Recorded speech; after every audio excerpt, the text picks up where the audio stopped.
What's up guys, I'm Sega Lord X, and in this episode we're going to be talking about my top 10 Sega arcade games. Now, being a child of the 70s and 80s, the arcade had a profound effect on my opinion of video games. It's how I judged graphics, sound, gameplay. Every big change that would hit the arcade would change my expectations for home games. I mean, they would go hand in hand for nearly 2 decades for me.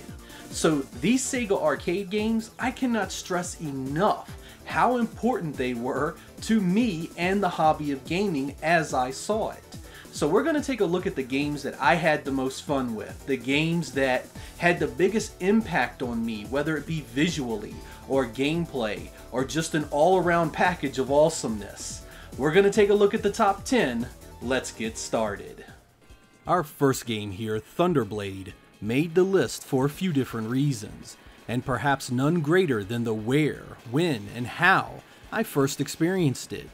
Released in 1987 on Sega's X arcade board, I remember vividly walking into the Fun & Games arcade at my local mall, and seeing a contraption I couldn't quite make out.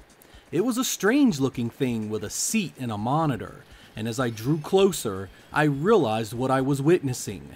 Sega being Sega. The cabinet was an arcade approximation of a helicopter, complete with a flight stick and throttle control. It was truly an oddity among other games, and made an early impression with me that Sega was serious about its arcade experiences. Using superscalar technology, or sprite log scaling as it's sometimes called, Thunderblade threw ultra-smooth graphics on the screen with an incredible 3D sensation. I mean, seriously guys, just freaking look at what's on screen right now. This was 1987, when the majority of arcade games were blips and bloops of tiny sprites traveling the screen left to right. Other Sega arcade games had done this before, but Thunderblade was a bit different in execution. Each stage would begin with an overhead vertically scrolling section that allowed you to control the altitude while raining death from above. Things would then switch over to a third-person perspective when enemies and their munitions would come straight at you. The stage would ultimately culminate in a boss battle, where you would fight a much larger ship or vessel. Gameplay is very reminiscent of Afterburner, but a little slower and more methodical in nature. It's still hard as hell though, and you'll take some deaths learning the stages. Throttle control is the most important part of mastering Thunderblade, as you'll have a tendency to want to stay fast, but I have found that a good medium speed allows you to see the incoming enemy fire a lot better. Thunderblade is a short game though, and you'll be seeing the end credits in no time with a little effort. Home ports of this game have been extremely disappointing over the years, but M2 and Sega would release the 3D Classics collection for the Nintendo 3DS, and that contains an excellent version of this game. Be sure to check this classic out, as it's one of Sega's most ballsiest arcade releases.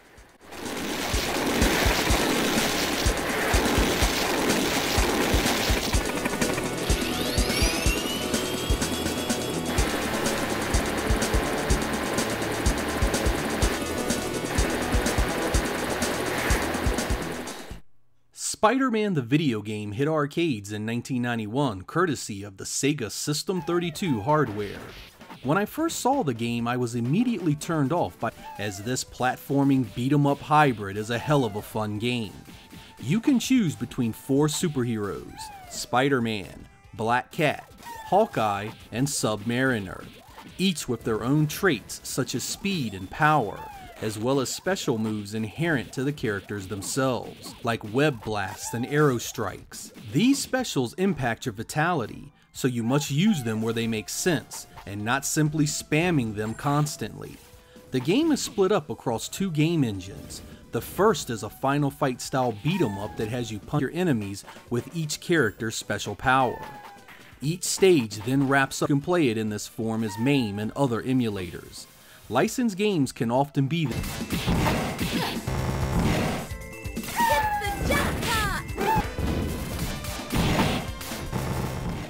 I'm a big fan of gun games. Virtua Cop 2 here that really nailed the fun factor. You guys know how it works. Shoot the bad guys, avoid the hostages, and work your way through each of the save the arcade industry in the mid-90s. The machines were everywhere and that would last for years. There's an awesome home version of this game that released. The glut of fighting games that would fill the arcades after Street Fighter's release had really drowned my enthusiasm for the arcade platform. It was games like Daytona USA here that would save it, reinvigorating the arcade with awesome new technology.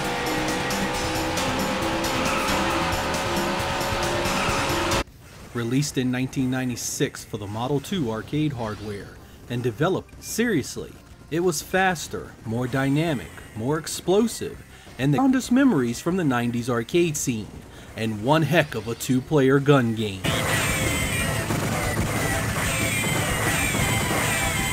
For the first time on a summer camping trip with my friends, a dual sit-down unit that had multiple people standing around it watching others play. As I choose which route you wanted to take as you drove, and there were many more choices here than in previous games. I spent that camping trip at the clubhouse playing this game and didn't regret it for a second. It was the evolution of the Outrun idea. Faster, more choices, and one heck of a good ride.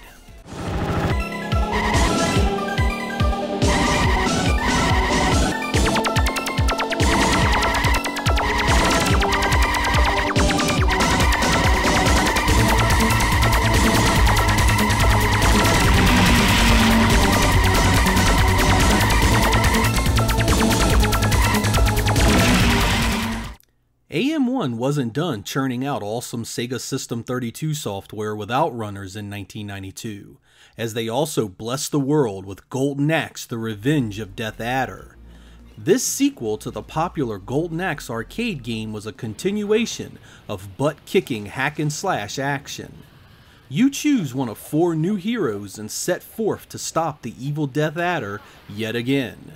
It retains all of the great elements that made the first game so memorable, such as magic attacks, mountable beasts to increase your damage potential, and 2-player co-op multiplayer.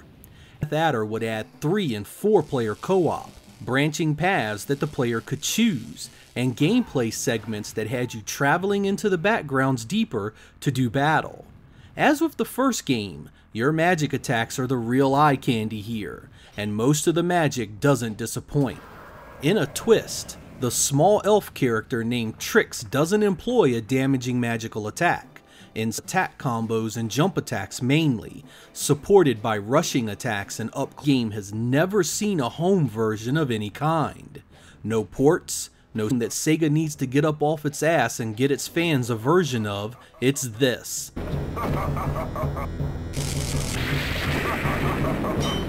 Know that I'm a big zombie movie fan, and House of the Dead here lands the zombie vibe cop, only now with a horror theme that features monsters and various other creatures trying to kill you. Also new is the ability to shoot off body parts to keep from getting attacked. About to be hit with a weapon? Blow that sucker's arm off to avoid the damage. House of the Dead also has multiple paths you can choose. As with most games in this genre, each stage ends with a boss fight with some super-powered enemy that has a weak spot you must exploit.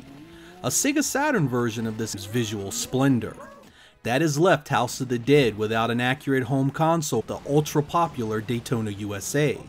I would need to drive for 2 hours to get to Washington, D.C. before I finally found it, a big screen tokens in, and awaited my chance to win glory as I had done so many times before, and constantly watching helplessly as the time would run out. It played nothing like racing, just wasn't on tarmac, but also had off-road areas as well in those scenarios. So I loaded up my tokens to try again. And oh yeah, I ate the wall again and again, but with time I began to get the themes I had ever played. It had all the checkboxes that made Sega's arcade racers all, and of course that special gameplay that only seemed possible with Sega hardware.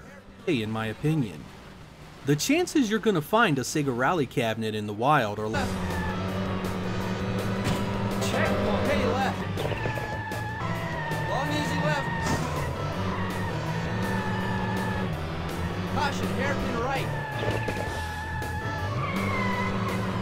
released on Microsoft's OG Xbox console, I knew nothing about this game. Seeing here was akin to witnessing Daytona USA for the very first time. The Outrun mode was represented here fantastically. You still had the Ferrari license, was something to be mastered. The power slide was instead made a natural extension of the gameplay.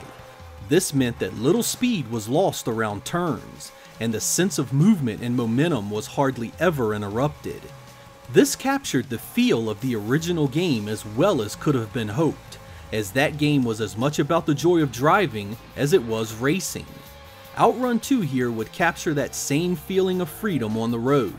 There would be a number of ways to experience Outrun 2 at home, despite the fact there was never a port of the very first edition of the arcade game. Home versions would be based off of Outrun 2 SP, which would add levels, cars, music, and change the gameplay to be easier to control. All of these versions look and play great, so if you can get a hold of one, do yourself a favor and pick up one of the best arcade games I have ever played. How far are you going to take me?